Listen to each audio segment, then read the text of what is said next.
Esse é o nosso programa Eclésia dessa noite, falando sobre o problema da nova ordem mundial. No primeiro bloco a gente começou a tentar entender o que é isso, vamos continuar agora no segundo bloco. Só lembro a todos os nossos amigos telespectadores que nós temos uma página do programa Eclésia lá no Facebook. Basta você pesquisar lá na busca do Facebook, escreve Programa Eclésia. E aí você vai encontrar a nossa página, você curte a nossa página, e lá a gente sempre divulga material exclusivo, né, de divulgação lá para os nossos amigos também internautas. Você fica sabendo dos temas que serão tratados aqui nas semanas, enfim. Curta lá a página do Programa Eclésia e ajude também a gente a divulgar o nosso trabalho aqui da Rede Século XXI também, através das redes sociais. Padre Wander, deixei aqui alguns questionamentos, vou resumir esses questionamentos para a gente lembrar. Queria que o senhor começasse a explicar para a gente entender um pouco mais esse problema da nova ordem mundial e o que exatamente ela significa. Pensando também agora da ótica, problemas relacionados à fé católica. Resumindo, o que eu perguntei para o senhor no bloco anterior. Se esse pensamento já chegou dentro da igreja, e qual é o problema, qual é o conflito do cristianismo com esse tipo de pensamento, na qual, vamos dizer assim, essa nova ordem mundial propõe? Ok. Vamos começar com a segunda parte, Eric. Primeiro, que a concepção que a igreja tem do mundo é aquela que ela recebeu da revelação de Deus. Certo. Ok? A igreja vê o mundo, vê a realidade, vê todas as coisas a partir do quê? Da fé, a partir da lente da revelação de Deus, que é aqui, Eric, por excelência, a verdade última. Deus é o Criador. O que nós precisamos resgatar é que Deus é o Criador.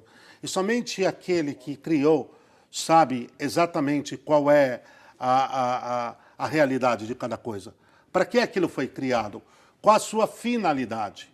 Então, primeiro nós temos que dizer, a igreja, ela recebe a revelação de Deus sobre si mesma, sobre o próprio Deus, sobre a própria igreja, sobre toda a criação, tanto que a dimensão escatológica universal, a escatologia universal, me permite fazer esse parêntese, que é, qual será o fim da igreja, de toda a humanidade e do cosmos, versa exatamente sobre isso, sobre o que está revelado por Deus. Certo. Então a igreja não inventou nada sobre a criação.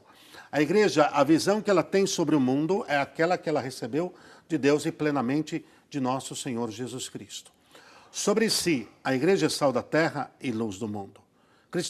Cristo deixou isso claramente. Certo. Se até o Concílio Vaticano II, o belo e santo Concílio Vaticano II, de uma certa maneira, a igreja era vista como uma sociedade perfeita.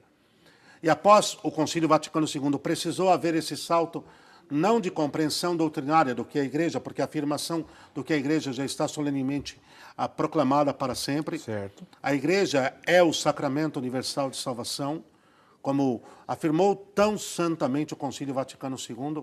É preciso dizer que se ela é esse sacramento universal de salvação, se ela é a vida de Deus no meio da humanidade, sendo derramada, sendo trazida ao mundo, é preciso dizer que ela tem claríssima consciência da sua responsabilidade, de trazer o mundo de volta à luz, de trazer o mundo de volta à verdade.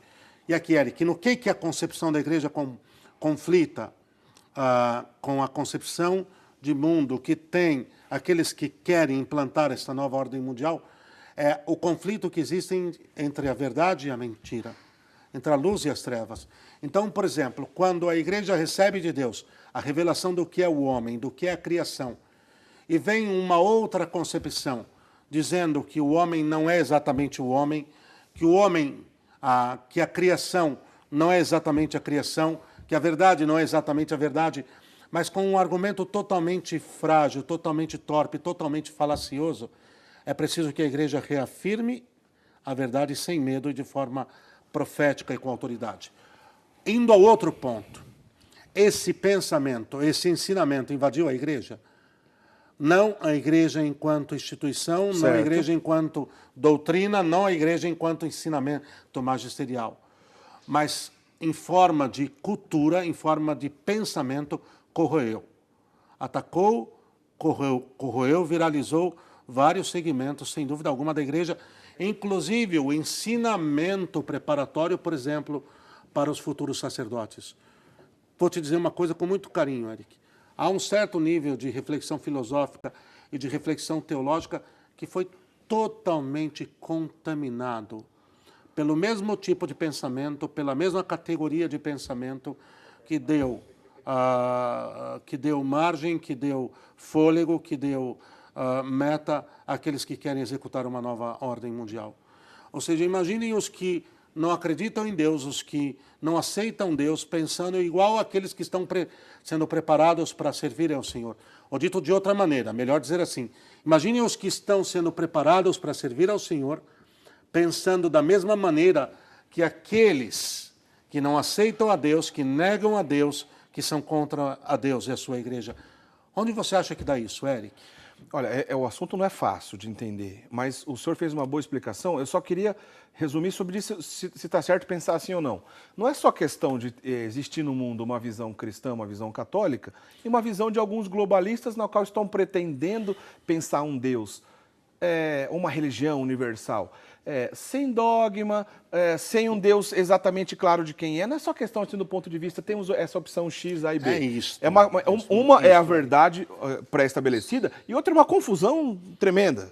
Então é uma miscelânea. Isso está claro, né? Está claro. Tá claro. Como não você bem são colocou. Duas concepções que concorrem entre si, e aí vamos ver qual das duas que nos compensa mais. Entendido. Uma é a verdade revelada. Ou se crê, ou não se pode viver segundo aquilo que ela é. A outra é exatamente o contrário de tudo isso, que nega tudo isso, que ataca tudo isso, que agride tudo isso.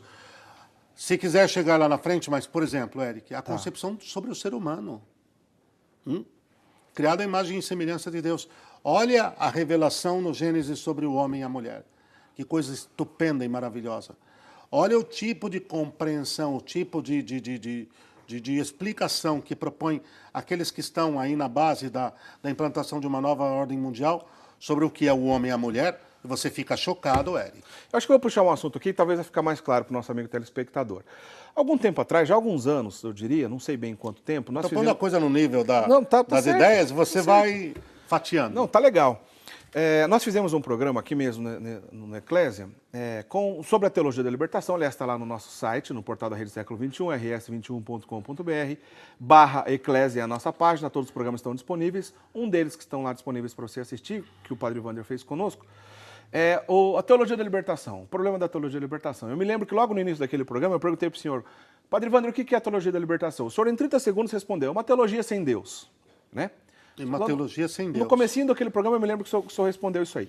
E alguns teólogos da libertação, para dizer o mais famoso dele, não tem como não dizer o nome, Leonardo Boff, ele saiu de uma discussão teológica, de uma discussão que teoricamente priorizava o pobre, o que não é tão claro assim em verdade, porque o marxismo que ele pregava dentro da igreja é uma distorção que acaba relendo todas as verdades de fé, e não deixa de ser o que a gente está dizendo aqui, queria substituir uma verdade de fé por uma ideologia, um simulacro de ideia na qual não era nem cristianismo enfim, estava muito mais próximo da concepção marxista do que cristã. O Leonardo Boff... A concepção pagã, né? Pagã, isso. De história, de mundo, de tudo, né? Não tem como fugir, é isso mesmo. O Leonardo Boff, esse teólogo da libertação, talvez o mais famoso no Brasil, ele deixou de discutir teologia já há muito tempo. Nos últimos livros, e ele até se apresenta hoje muito mais como um ecologista do que como um teólogo. E ele é uma das pessoas, talvez, que liderou esse pensamento no Brasil, na qual tem certas... a ver com o que eu estava dizendo agora há pouco. Pensar uma religião, pensar um Deus, que eles vão dizer, sem fronteiras, sem dogmas, sem pré-estabelecido uma hierarquia, tudo mais, é uma visão muito distante da igreja, porém, sempre sobre uma roupagem assim de paz, de harmonia. Isso tudo é a nova ordem mundial? Isso tudo e muito mais. Eric, primeiro, então, vamos aqui. Olha, Leonardo Boff não é mais teólogo, porque só a igreja tem autoridade para conferir esse título. E ele perdeu essa autoridade, né? Ok? Ele não é mais teólogo. Certo. Pode ser qualquer outra coisa, escritor, sei lá o quê, modista, conferencista, neurolinguista, o que o queira, vegano, coloque aí qualquer coisa de qualquer natureza, menos teólogo. Certo. Teólogo não. Teólogo é São Tomás de Aquino. Esse aliás, é o teólogo. Teólogo é Santo Agostinho, não? Certo. Teólogo, conheço alguns bons, dos melhores. Por quê? Porque são fiéis a Deus, a sua revelação e a sua Santa Igreja. Certo. Ponto. Agora, esse caronismo todo, quer dizer, é que O ecologismo atual é uma vertente, ele é só um veio do todo, do organismo todo, que é esse complexo de ideias que compõem o que nós denominamos nova ordem mundial, que quer substituir totalmente aquilo que existia anteriormente. Então, Eric, essa coisa de pegar carona no ecologismo, de mostrar um interesse desmedido pela natureza, uma espécie assim de quase que um culto, quase que um culto à Pachamama. Mas né? eles chamam a Mãe Terra, ou quase que... Até aquela expressão até da Gaia, que é uma deusa pagã atribuída à Terra. A Gaia Não tem esse Vita, negócio de Mãe Terra? Tem, a Pachamama. Bom, eu nasci de uma mulher, minha mãe, que hoje creio que está no céu, e de meu papai, e muito bem, que cooperaram com Deus e como exatamente Deus determinou. Objetivamente falando, não creio que tenha sido gerado dentro da Terra. Bom, aqui, Eric, é fundamental pensar nisso, que esse culto a Deus, a Terra, a Pachamama, a Gaia, é uma maneira de neopaganismo, de se tirar Deus do lugar, de se tirar Deus do centro e de substituí-lo. É uma idolatria, é um neopaganismo. Tanto quanto isso você remonta ao Egito e lá você já vai ver. Você remonta às civilizações pré-colombianas, aos astecas e companhia. Todas as civilizações pagãs do mundo passaram por isso. É um retorno àquilo que Bento XVI dizia, a um chamado neopaganismo. Não deixa de ser um neopaganismo, certo. Onde a verdade revelada, onde as leis naturais vão sendo suplantadas, vão sendo colocadas de lado e vão sendo substituídas apenas por um punhado de ideologias. E aí, quando você pega um expoente desse, que se auto-intitula teólogo, e vem com um discurso tão carameloso, um discurso tão pronto sobre a defesa da natureza, dos bichinhos e das plantinhas, e se vê claramente que cada vez mais é o ser humano que está sendo colocado de lado, você tem que parar e se perguntar sobre o que está acontecendo.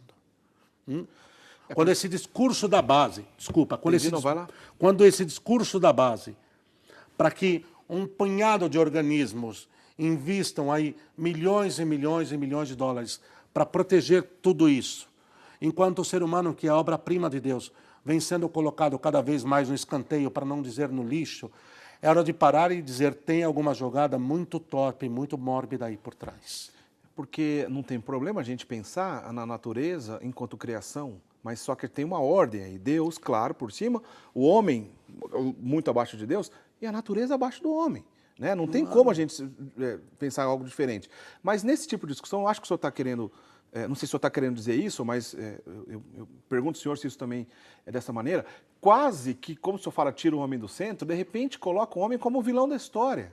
Como se o homem fosse aquele explorador que acaba com a natureza e tudo mais, e que, de repente, esse mesmo homem, da noite para o dia, passa a ter uma culpa, da qual não existe. Claro, né? Claro. Eric, é um processo que, assim, para você solapar a verdade, para você implodir a verdade, quanto mais o processo for lento, for aos poucos, for sorrateiro, mais ele vai causar efeito, mais ele vai alcançar o efeito que se deseja. Então, vamos lá, claramente, se começou contestando o quê? A autoridade da Santa Igreja Católica.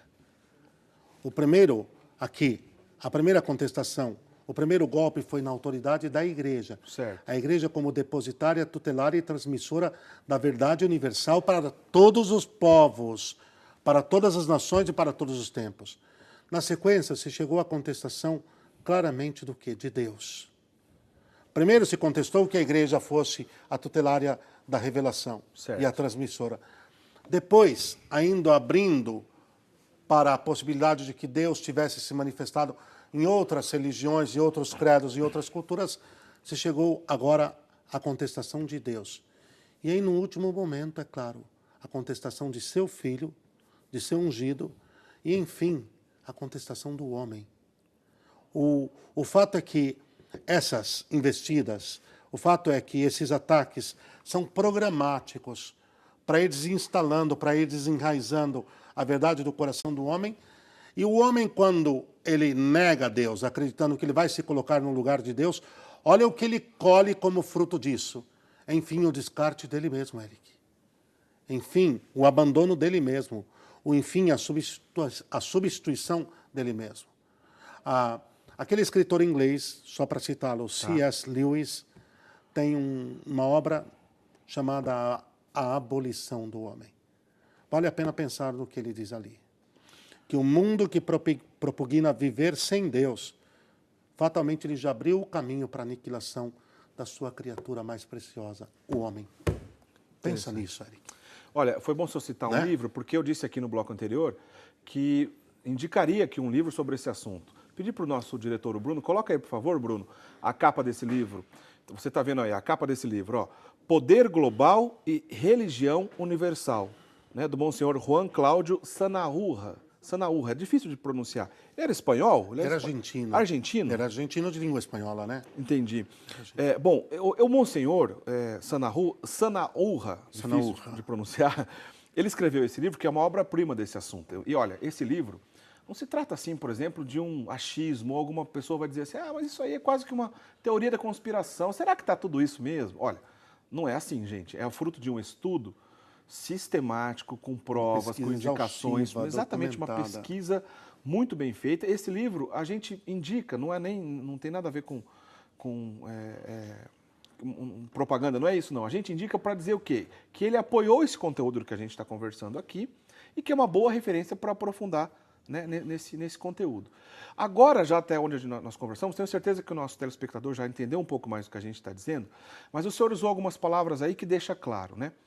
É uma espécie de neopaganismo, padre, neopaganismo, na qual envolve uma série de conceitos, uma série de ideologias, e que todos esses conceitos, essas ideologias, essa visão de mundo, acaba tirando a importância real do homem, mas não só do ponto de vista, o homem é importante, ou nós temos que ter um respeito com o ser humano. É mais que isso, não é, padre? Posso dizer que não acaba tirando a importância de Deus. Tá. E quando você tira Deus, aí você tira tudo aquilo que ele revelou. Dentre tudo aquilo que ele revelou, o papel do homem na criação. Ao o homem estar sendo colocado em xeque, é que o seu papel na criação, a sua importância na criação, o seu lugar na criação, veja, está sendo totalmente tirado de lado, porque aquele que revelou tudo isso foi tirado de lado antes. Não é a causa, é o efeito, Eric. Tirar o homem de cena é o efeito de tirar quem de cena antes? O próprio Deus. Não entendi. Claro, é aqui que está a chave. Primeiro se deu uma pancada, e aí, sim, isso sim, na igreja que era a depositária e a tutelária da revelação de Deus. Se eu contesto que a igreja é de fato aquela que recebeu de Deus a revelação, aguarda e transmite, eu já abri caminho depois para contestar o próprio Deus. Porque se não há uma igreja que recebeu a revelação dele, única, por sinal, revelação única e una, que ela é a depositária e a transmissora, quem me garante então que existe uma revelação de Deus de fato? Olha como, entende o que eles vão construindo, o que eles vão tecendo? E se não existe uma revelação de Deus de fato, se não há Deus, quem me diz que o papel, a importância do homem é essa que foi ensinada até hoje? Quer dizer, é o apogeu do relativismo de uma maneira Você percebe gigante, como uma coisa né? Grave, né? Bento XVI Né? tanto combateu. Tira a igreja, depois tira Deus, depois tira o homem. Mas veja que não se tira Deus antes da igreja. Entendi. Olha que nexo extraordinário, Eric. Porque a ponte de Deus com o mundo é a igreja.